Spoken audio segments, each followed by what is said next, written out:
I made a plan and I was like, I'm going to study, do this 9-month course, come back.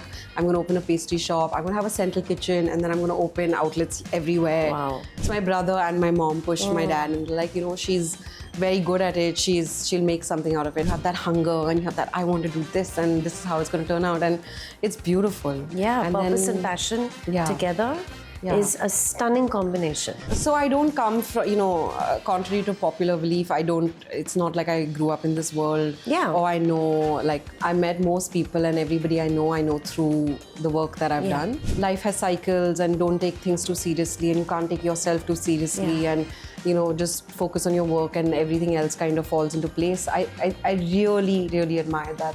What motivated you to go so hard into things like high rocks and stuff like that? Oh, I joke about it a lot. I say just go through a couple of heartbreaks and become a professional athlete. I never want to become that person, even in my own journey, who says no to everything. I feel like make smart choices. One day I was like, okay, what do we call this? Let's call it 75 because that's the area code of Paris. I'm like, no, it has to be more specific. Yeah. And then the name 15 came.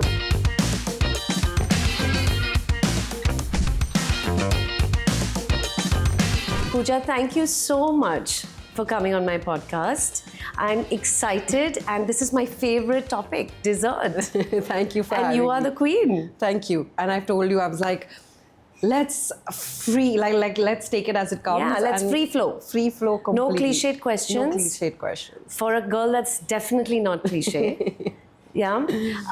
But I do have to ask you a little bit, of course, about your 15, which is such a signature brand with that Eiffel Tower and the Parisian feel and all of that. Pooja, you pioneered this concept of sort of Western, sophisticated, bite-sized dessert and packaging in Bombay. This was what, 13 or 14 years ago? 15. 15 years ago. We turned 15 in March, yeah. Wow. Yeah. And you were in your 20s. I was 23. Pooja, you have convinced your parents at that age to send you to Switzerland and then to Paris. Yeah. Okay, these are expensive propositions. I won't even ask you what the fees were at the time. Yeah. But Cordon Bleu. Yeah. What was your pitch to them? You're so funny you asked because I did have a pitch. So tell me about the pitch that you made to your parents. So I think that, sometimes when I think about how everything unfolded, it kind of feels a little like unreal and it feels like maybe this was destiny, the way it all happened. Because at that point, being a chef or running, especially for a girl, was not like mainstream. Yeah. I didn't even think that this could be my career. But I knew I went to law school in 2 weeks. Yeah. And I was like, I can't do this. Yeah. So when I went to my parents and they were like super supportive and they said, okay, if you don't want to do this, education is important. So what would you like to study? Yeah. And, I always, I love people and I've always had that dream of having a cafe. So at that point, I didn't know much, but I know that, Olive was really popular at the time. And I remember A.D. Singh, that was the reference of, this hotelier, hospitality that I had. And I was like, okay, this looks like something that I would like to do. I feel like I could naturally be very good at it. And so they said, you have to study. And, I feel like life kind of flows in such a way where my parents have also seen their own circles of their own journey in business where life has been up and down and up and down. And I think it was just the right place at the right time because they were like, okay, we think we can afford to send you to hospitality school. And so then it was 3.5 years of that and it was great. But that's a real belief, right? Yeah, it is. In your sort of ambition and your capability. Because, in the early 20s, at least I was very fickle. Yeah. Obviously there was a work ethic there and you have a certain type of upbringing where you're not sort of messing around. Yeah. There are different levels of it though in your early 20s to invest in that way in you. Yeah, I think that I've always been very reliable, I'd like to say. And someone that they know that when she says something, she does it. Yeah. And are you Capricorn? No, I'm Leo. Okay. And so when I came back from actually hospitality school, that's when I made the pitch. Yeah. Because now they had spent all this money on Switzerland and they were like, okay, what is she going to do? And then I was like, no, now I want to go to Paris and study pastry, So I made a plan and I was like, I'm going to study, do this 9-month course, come back. I'm going to open a pastry shop. I'm going to have a central kitchen and then I'm going to open outlets everywhere. Wow. And my dad was very like, enough now, you know, you've been out for 4 years already. Yeah. Why do you want to go? Like, it's time for you to come back home. And mom was the one who, you know, there's this line in My Big Fat Greek Wedding where it's like the man is the head of the family, but the woman is the neck, and she can turn the head whichever way you want. So I feel for me it was that kind of energy, because I went to mom and I said, look, I really want to do this, and I feel my mom was not given the opportunities to really do what she wanted when she was younger.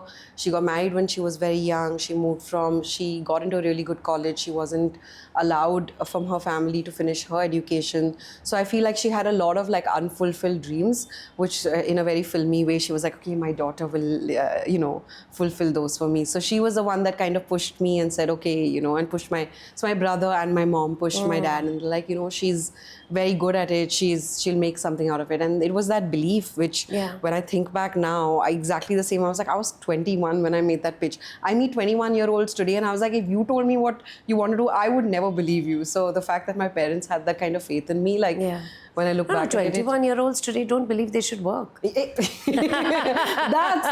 a topic for a whole different podcast. Yeah. That's a whole different thing that we have to get back to. But yeah. So you went to Europe, which is really the dream. Yeah. To study hospitality and then to Cordon Bleu. Really, Europe in those days was extremely dreamy. Yeah. You worked hard, you came back, you clearly learned a lot and established Le 15, which is, I think, where you lived in Paris, right? Exactly. The 15th of this month. Fantastic name, fantastic concept. The logo, Parisian, romantic. How did you come up with it? So I feel like I was extremely clear from a very young age of what I wanted to do. Yeah. And I didn't realize like that was a strength. Like when I talk to people today, they're like, wow, to have that kind of, I was like, that was just who I was, right? Yeah. So when I came back, I knew that I wanted to do a French style patisserie. I wanted to do something like what I saw in Paris. Yeah. I definitely wanted it to feel like how I felt when I lived there, which is where the name came from, and came to me when I was running on the treadmill one day. I was like, okay, what do we call this? Let's call it 75 because that's the area code of Paris. I'm like, no, it has to be more specific. Yeah. And then the name 15 came. And then I met a friend, actually a friend's boyfriend at the time, who was just getting into like his own graphic design business.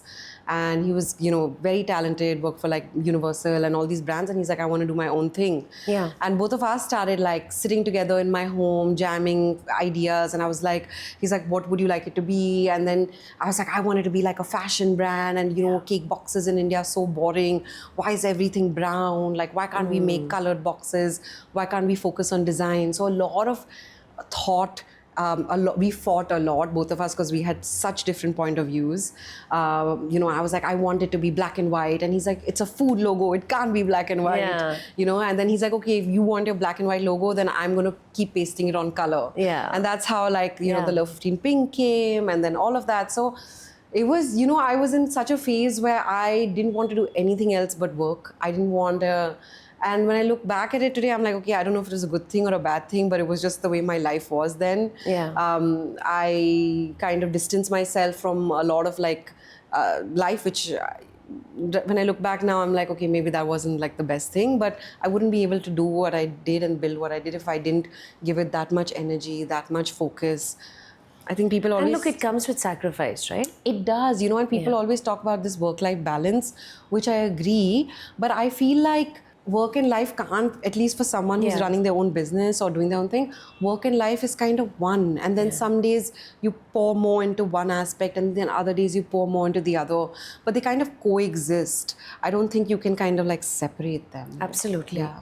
And I think, when you're establishing something, you're quite restless. So sort of distracting yourself or doing other things actually feels meaningless. Yeah. So I think if you just sort of go with how you want to run your life and how you want to create, there are no rules. It's extremely individual. Yeah. But yes, I hear you. When you're establishing something, you're starting out in the first 5 to 7 years, it's very difficult to sort of take an equal slice of everything else. Yeah, you have to let some things go. Yeah. But the great thing is because you feel like you're leading your life with so much purpose, right?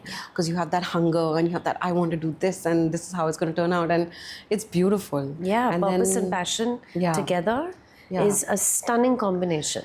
Yeah, well, also it's 15 years, so I've had my share of like. Yeah.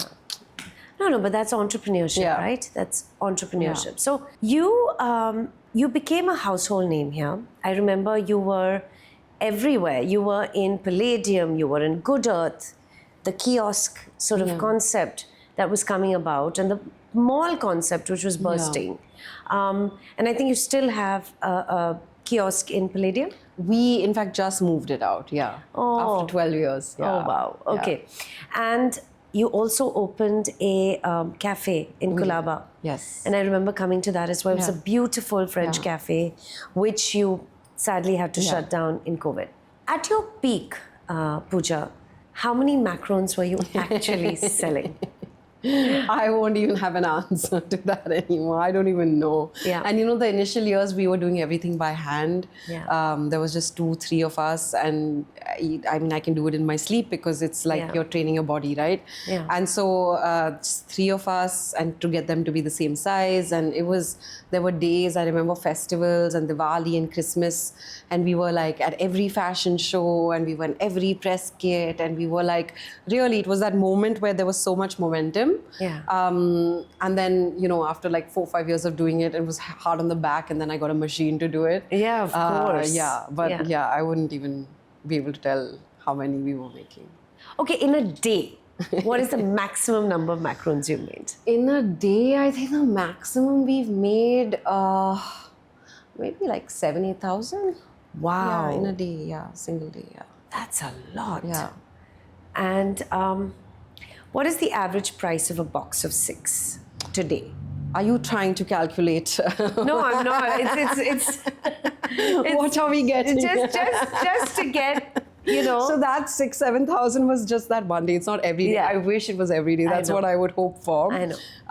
It's 630 for a box of 6. Yeah. You obviously have seasons where you do better than other seasons. What is your best season? It starts now. So somewhere in August up until Feb, March. Yeah. That's like festive. It's wedding. We've got Diwali. We've got Christmas. Valentine's Day, single day, like highest revenue for us in that single day.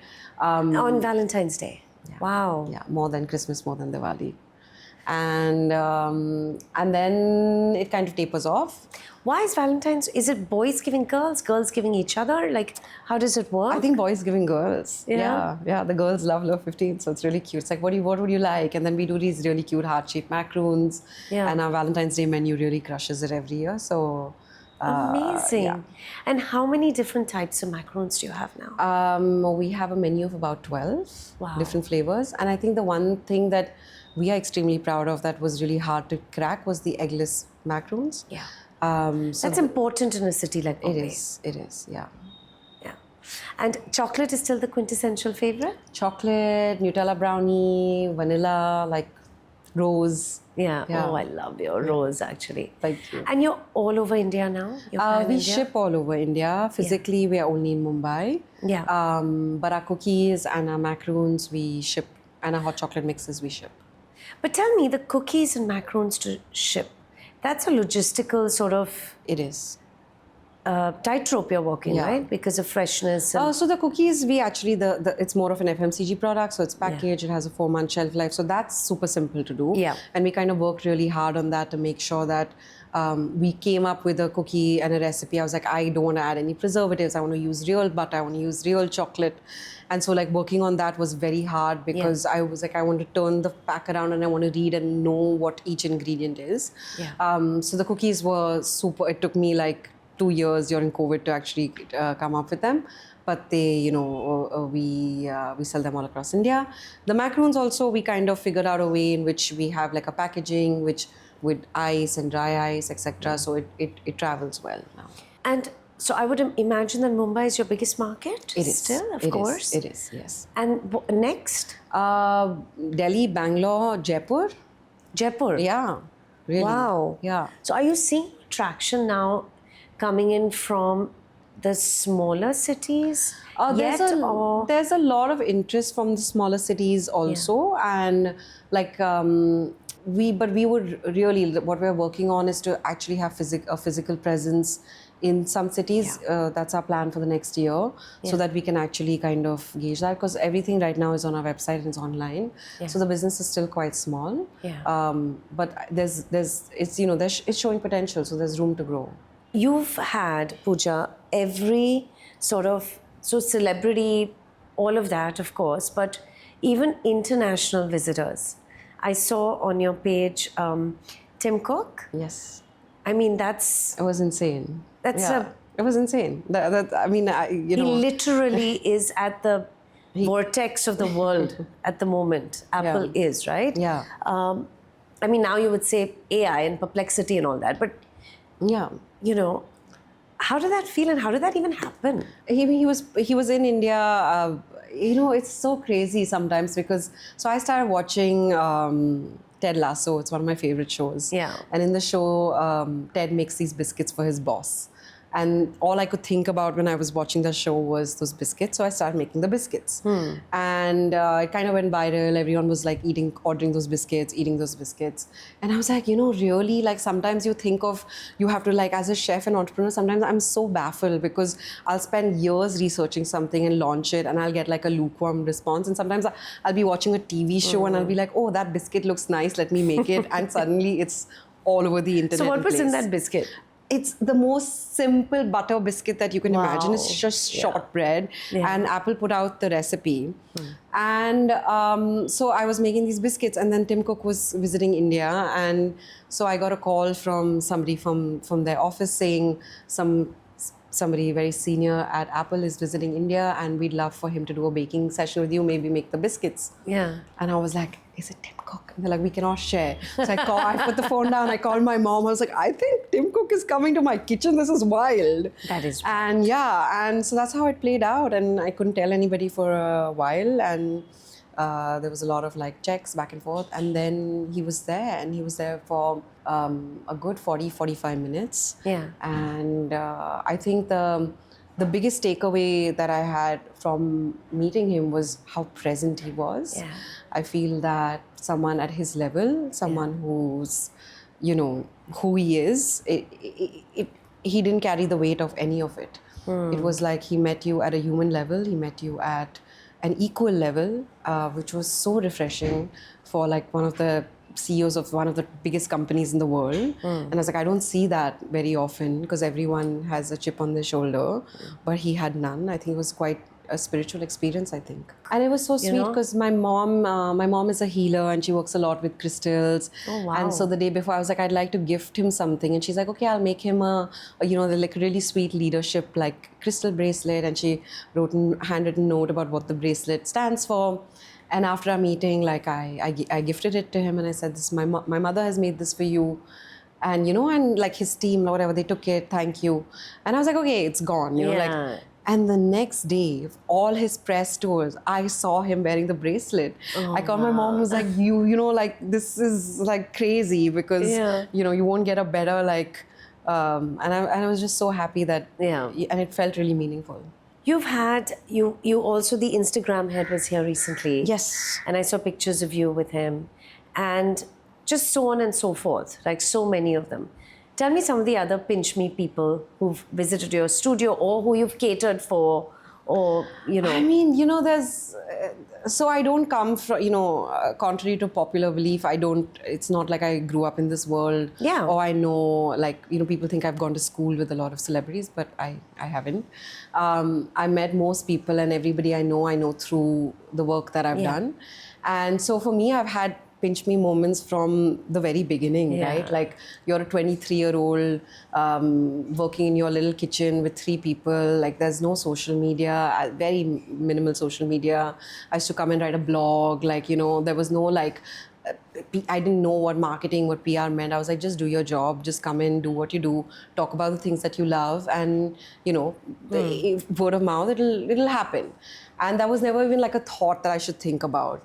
And then slowly, like, you know, people started like buying things, and then and at that point in India, 15 years ago, not much was happening in the food dessert space.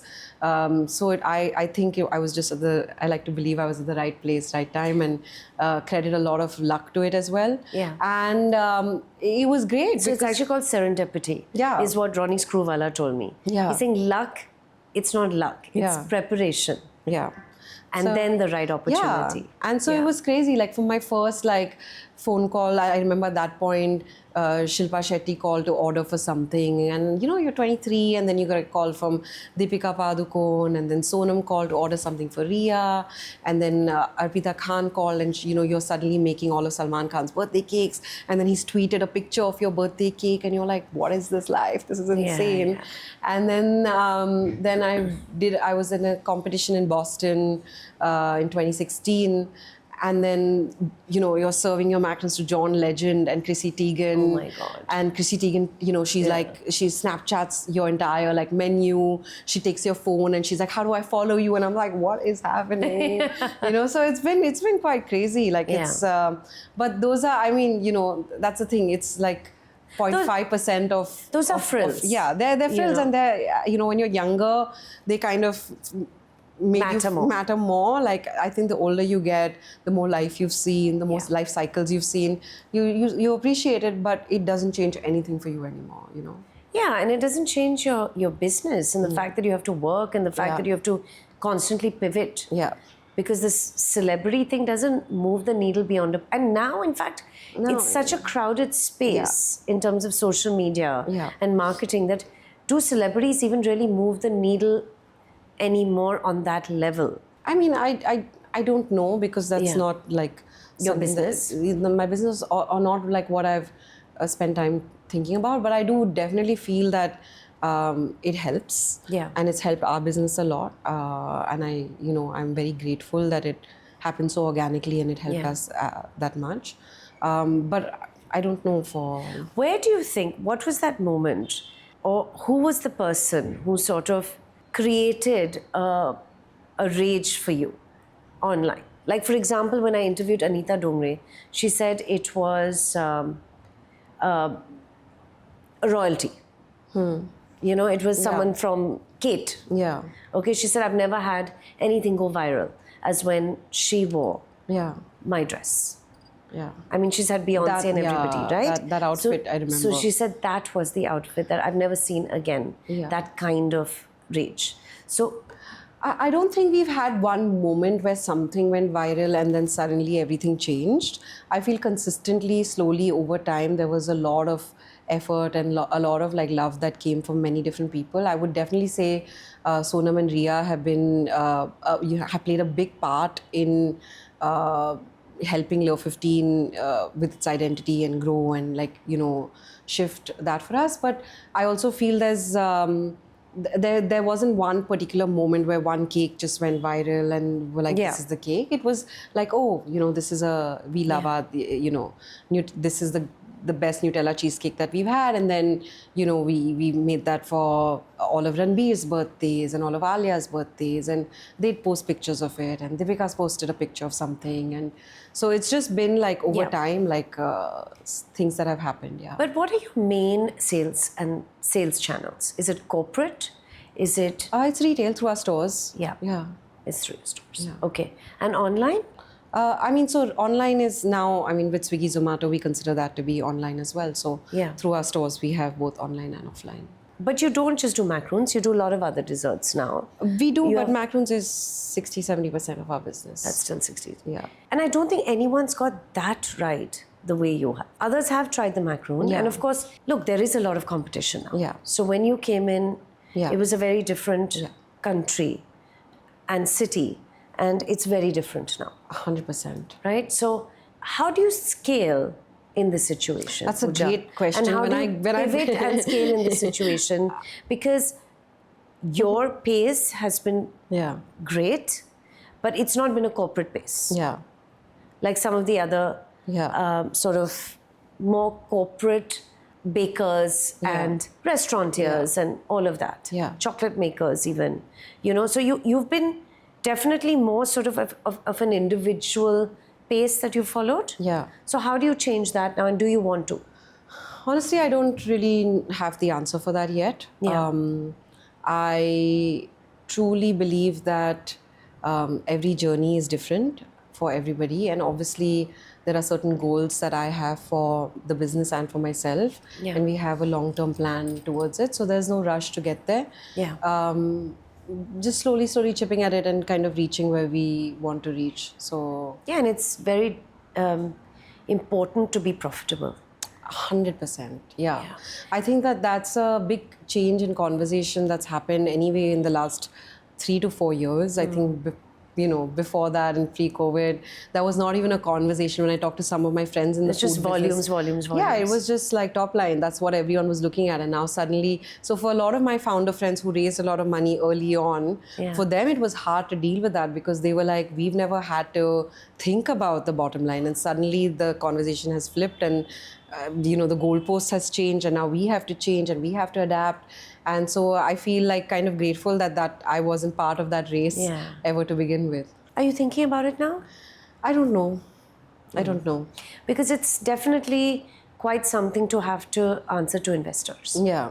It really changes the whole sort of game, and it changes the joy of a business in a sense, right? I feel like the one thing that I really do miss, and I wish that I as an entrepreneur I had in my journey, was definitely a co-founder or someone who could help, because I feel doing everything alone is extremely lonely, is extremely hard. You are definitely not the best person to do everything, which is, one person cannot do everything. So sometimes, when you focus too much, like I see this with myself, when I focus too much on the business side of it, my creativity suffers. And when I go lean in too much into my creativity, then the business side suffers. So I find it challenging to balance that aspect of it. So I think one of my biggest goals right now is to kind of get someone who with kind of, complementary skills, who can kind of help me and take off a lot of that load from what I'm currently doing. And especially I feel, things like money, right? Like, yeah, and the thing is that I've learned how to be good with money now. I wasn't at all, like when you're young and you start, and when, you start with, and all this money talk and women talking about money is only happening now, 10, 15 years ago, we didn't talk about it. We didn't discuss it. No one told us. I mean, I would ask all my girlfriends, and all their like husbands or brothers or fathers were dealing and handling their money. And it's just how we were culturally, like we were raised. Absolutely. And I'm happy that it's changing, and I'm happy that for me, I've made many mistakes, and I've had to like reach the stage where I'm like, okay, I know what I'm doing. And I love when I see young entrepreneurs now, and I see all these 18, 19-year-old girls, and they have it down, and they know exactly what they want and how they're going to get there. I feel it's the best, and I feel like, and they're so damn confident. And it's amazing. And unapologetic. Yeah. And, sometimes they'll be like, how could you not know? And I'm like, I don't know how to explain this to you, but that's just the journey that I had to go through. And that was, You have written a couple of books. Yes. You have been on Masterchef. Yes. So, obviously Love 15 is a very important part of your identity and your life. But Pooja Dhingra is also a brand. You know what I mean? You're not the face behind. You are the face in front.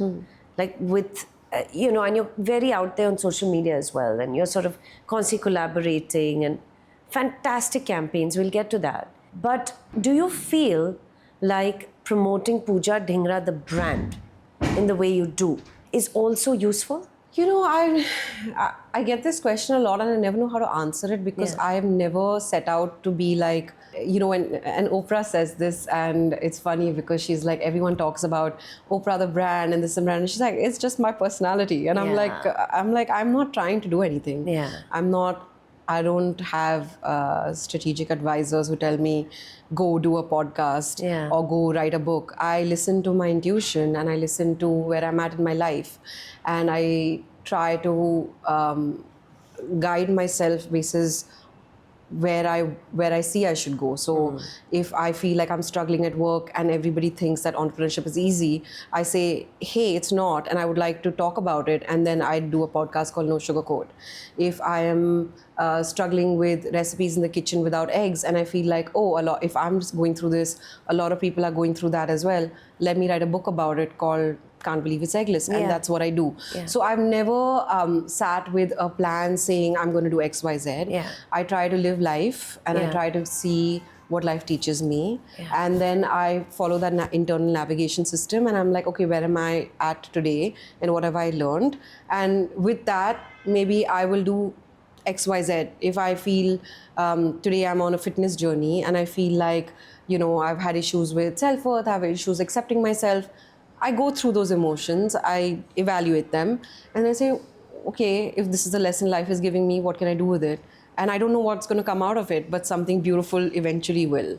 So I feel like I don't have an answer. I just live my life and, try to make sense of it and try to find an opportunity in every crisis that is presented to me. And then life just moves forward. Amazing. Yeah. And also sharing is building community. Yeah. And community today is genuinely the nicer part of social media. Yeah. Where women actually come together, people actually come together, either to share resources or to share experiences, help each other in some way or the other, or to create awareness about an issue. I think community building is genuinely the sort of the main move that works for social media in a positive way. And I think a lot of brands are also, I would say capitalizing on community and building communities online. Yeah. I mean, you have your Nykaa, you have so many of them. Yeah. But I think it also helps people genuinely. It does. It does. How was Masterchef? Oh, it was incredible. Yeah? I loved every minute of it. What was it like working with Vikas Khanna? Oh, is he really as saintly as he is projects? He really is. That's him. He's extremely, I'll tell you, the first time I went on was as a guest judge in season 7, and I was, I reached the set, I was doing a macaron challenge, and I was in, the vanity, I was sitting and getting ready, it was 7 a.m. And suddenly I get a knock on my door and he walks in, and now, obviously I'm in awe, and I'm like, yes, chef, please. And he's just like, he comes in and he's himself and he's so full of life. And he's like, make sure you eat this. He calls for dosa for me. He calls for food for me. He's like, it's going to be a long day. You need to have your carbs. You need energy for the day. Yeah. You're going, and we just clicked from that moment on. And we had so much fun. I feel like just being with him and with Chef Ranbir was just, and I learned so much. The whole thing about life has cycles, and don't take things too seriously, and you can't take yourself too seriously, and just focus on your work, and everything else kind of falls into place. I really, really admire that from both of them. And how exciting to be on MasterChef. It really, it's it's a show that you've grown up watching, and you've kind of seen. I'm vegetarian and I still obsessively watch it. The Australia one. Yeah. Because I just love how they slice and how they talk about ingredients. Yeah. And, it was quite an experience, I must say. I loved every minute of it. And interacting with young, enthusiastic, sort of home cooks, hardworking people. Yeah.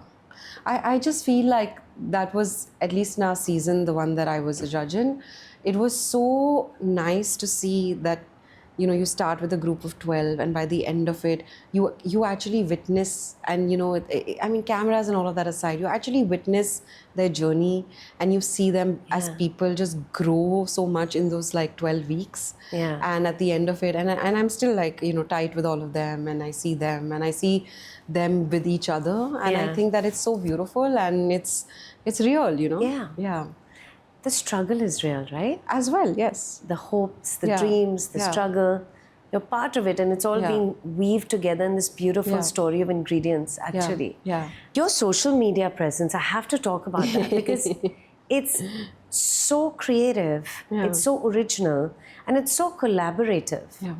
It almost feels like you don't think about competition in a way that a lot of people think about competition? Is it a food industry thing that is more collaborative? Is it you? I don't think it's a food industry thing. I think there are there are elements in this industry as well that but the thing is that I think one, it was just how I was raised, and two, I genuinely believe, I remember this so clearly when I wrote my first cookbook.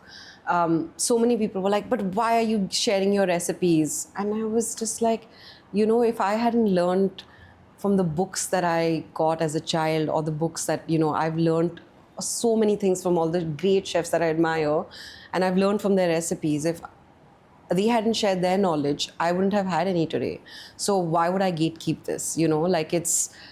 I don't take that seriously. I was like, I could give you the same recipe, and I could give you the same recipe, and we'd still have our own, take on it, and the way we would make it. So I feel like it's just something that I think is about, like, knowledge is meant to be shared, and I feel like the more you share and the more you enable people, and your like the number of girls that write to me saying, we used your book and we started our own business, or we made 10,000 cookies and we sold it this weekend from this book.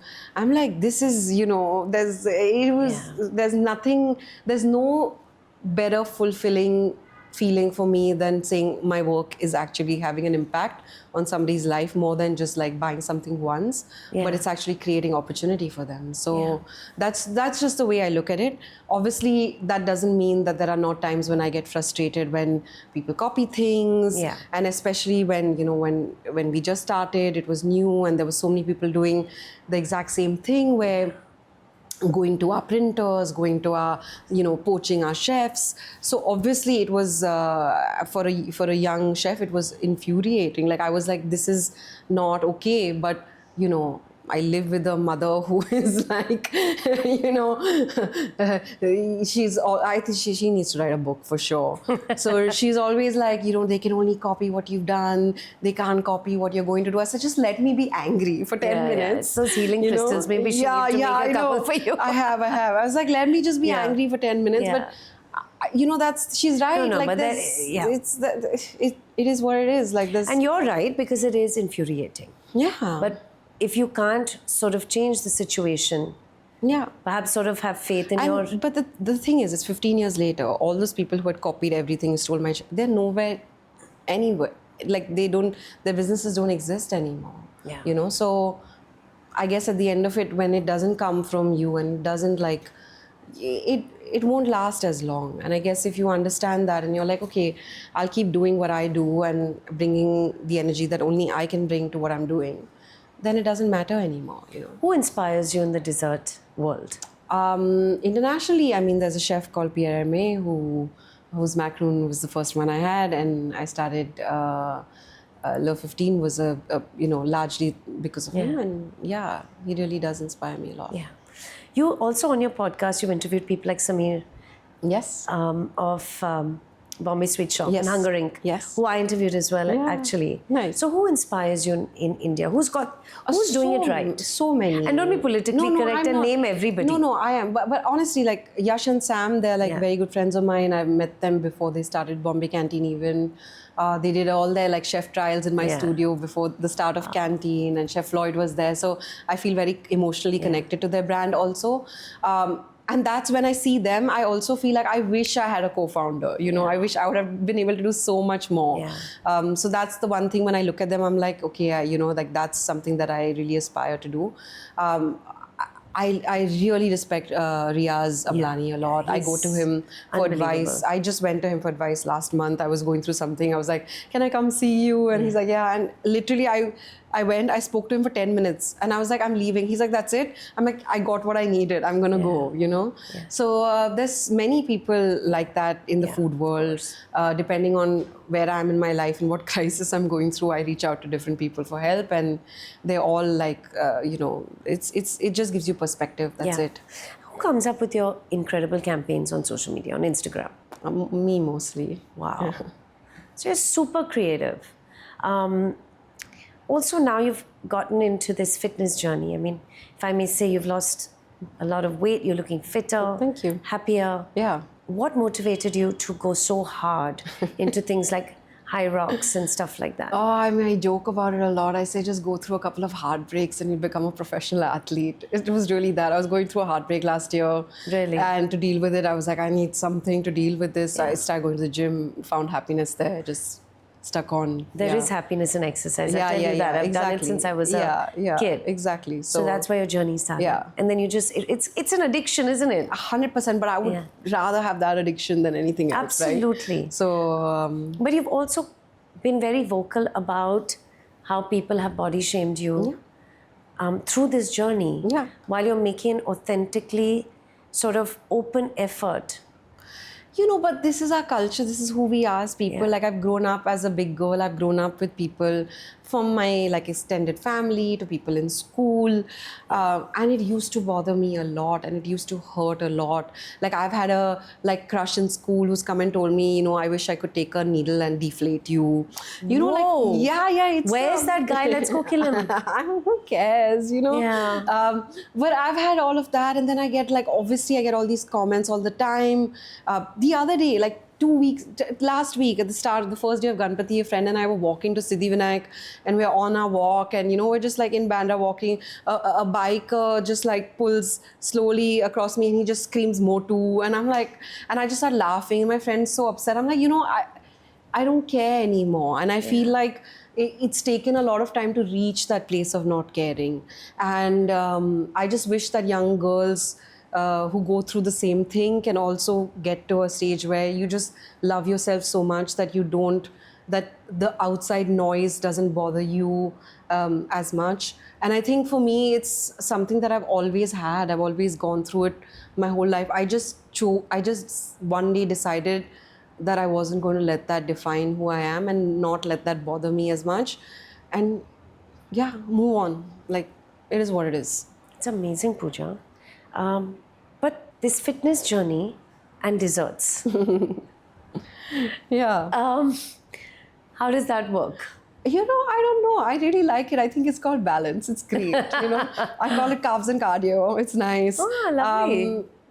I don't know where it'll lead. Like I said, I believe in just going with it and then seeing where something ends up. So currently I'm training for half marathon in Bangkok with Nike. I'm very excited about that. Yeah. Wow. Yeah, I'm one of the 2 people from India that are going with Nike for this marathon. So again, you have such clever, resourceful... I just do what I do and then collaborations. I mean, I would actually call this hardcore hustle. To be able to go with Nike, and you've literally just started your fitness journey. Yeah. No, that's not true actually. Not just, but let's say 5 years? No, I'm a certified Reebok, I should say, I'm a certified Reebok instructor from when I was 16. Wow. Yeah, so I've been on this journey on and off since a very young age. I just have reconnected with it. So I've run a marathon 10 years ago. I used to teach at Gold's Gym in Nepean Road when I was younger. So I've kind of been on that path. Before I moved to Switzerland, I also did want to get into health and fitness. So health and fitness and food have always been my 2 pillars in life, and I keep going back and forth between them. It's... But tell me, the whole sugar thing, right? And people are getting more health conscious. Have you found that creeping into your business? 100%, but I feel Love 15 as a brand is an indulgence, a brand for celebration. It's something when you go to when you have like, a birthday, anniversary. And I feel like, again, everything in moderation is good. I never want to become that person, even in my own journey, who says no to everything. I feel like make smart choices. Eat in moderation. I would rather eat a really good quality cake, a piece of a really good quality cake where I know it's got the best butter, the best sugar, the best flour, the best chocolate, and it's good for me, rather than eating like a cake where I don't even know half the ingredients and I'm eating something which is mostly chemical but it's sugar-free and doesn't have calories. So for me, I struggle with that. I would rather have natural whole ingredients than... And where do you source typically your... You're obviously very particular. Yeah, we do. We have different places that we source. We import our chocolate, we import almond flour, butter. Now, present butter is made in India. We use that.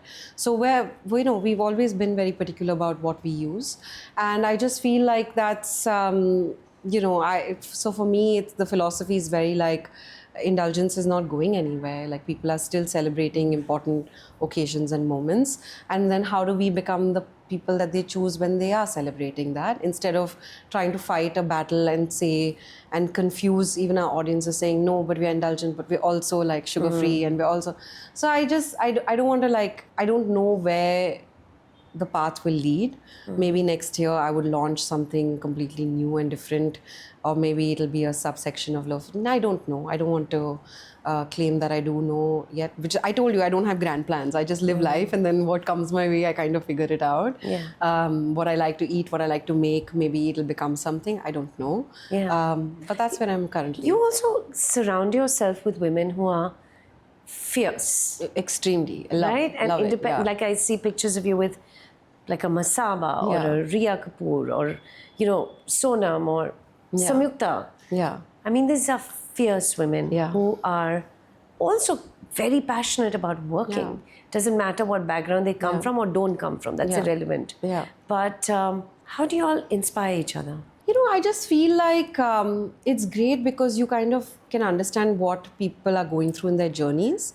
So it's, for me, each of my friendships gives me very different things in my life. I'm still best friends with everyone I went to school with. My childhood best friend is still my best friend. Met her for coffee yesterday. My friends from college are still, in my life. I get messages from them all the time. And then there are friends that I made after in life. And each one of them kind of fulfills me in very different ways. So I feel like the fierce women that we're talking about, I feel like they really make me feel like I'm not alone.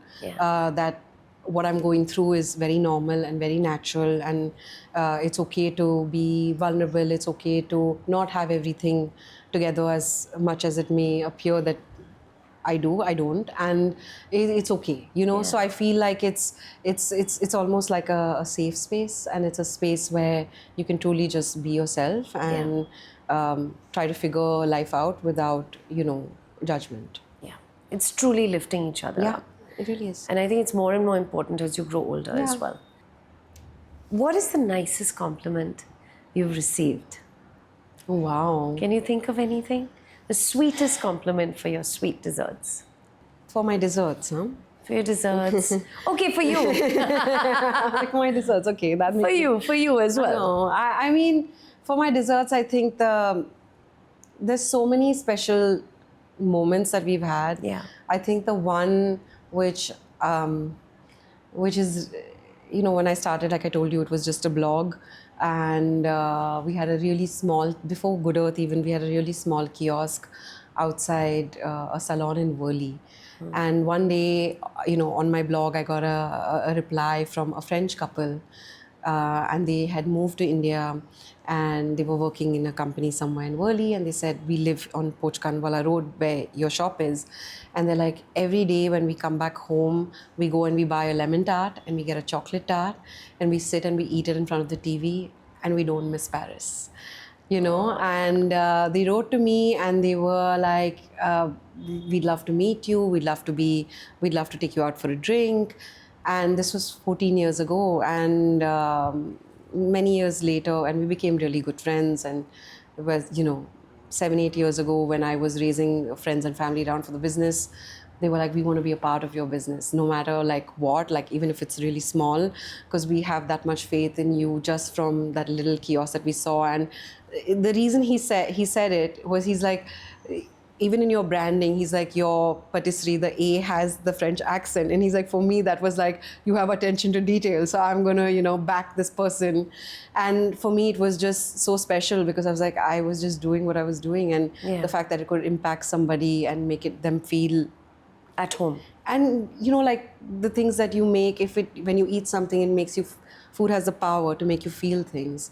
And for me, the best moments and the nicest compliments come from people experiencing that and telling you like, I don't miss Paris, or this is better than what I ate in Paris, or my fiance, every time for our, like somebody has proposed with the macarons, or this is like a journey of a couple that used to have the macarons a lot, and then they got married, we made their wedding cake, and then she was pregnant, and all through her pregnancy cravings, I made special cupcakes for her, and now we've been making the kids' birthday cakes for the last 3 years. So you're part of people's like lives and journey in that manner, which I'm a very emotional person in general. So for me, like those things are super important. Yeah. And so that's the best feeling. And your storytelling, I think everyone is today. Yeah. But I think you really do story tell on your page and just with everything you say and your podcast and your books. Yeah. And I think storytelling is a huge part of a brand, right? Yeah. And who you are. Yeah. It's not just about what you taste, it's about how you weave it all together. And I think that comes quite naturally to you. Yeah, it is just, I guess, who I am. I don't really think about it much. What piece of advice would you like to leave us with for young entrepreneurs? Pooja, I know you hear this all the time, but it's always wonderful to know. I would say that as someone who's seen things get really hard, it's extremely, it can get extremely lonely and extremely challenging at times. So I would just tell young entrepreneurs that don't lose hope. Make sure you find a good circle of trust of people that you can rely on for good advice. And eventually, like listen to yourself, because I feel that there's so many times people have come and told me their ideas and I've been like, I don't think that will work. Or when I've told people my ideas and they're like, I don't think that'll work. And it's your path and it eventually does work because you've had faith in it and done the work for it. So trusting your instinct and trusting your gut to kind of lead the way is what I wish I had done a lot more when I was younger. So that would be my advice. You're still very young, by the way. I'm going to be 40 next year. What are you talking about? Yeah. That's still extremely young. So you have a long way to go. My 19-year-old intern told me his mom is my age, so I don't really consider myself to be very young. And I think the mom would actually identify with you on so many levels and be inspired by what you're doing. So I think at every age today, the sort of narrative has changed for women.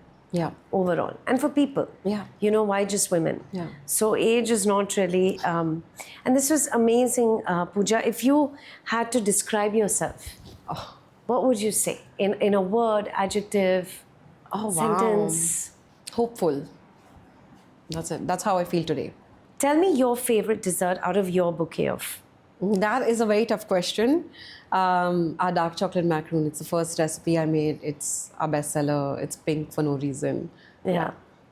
Oh, so the dark chocolate macaron. Yeah. Okay. And what is the latest flavor you've added? We've done a combination of I've tried to get our favorite desserts and translate them into macarons. So how can a black forest cake become a macaron? So we've done black forest cake, lemon tart, and blueberry cheesecake. Oh, wow. Yeah. And what is your comfort food? Oh my God. Dal khichdi. Yeah. Yeah. Like the rest of us. Yeah. Okay. Thank you so much. Thank you.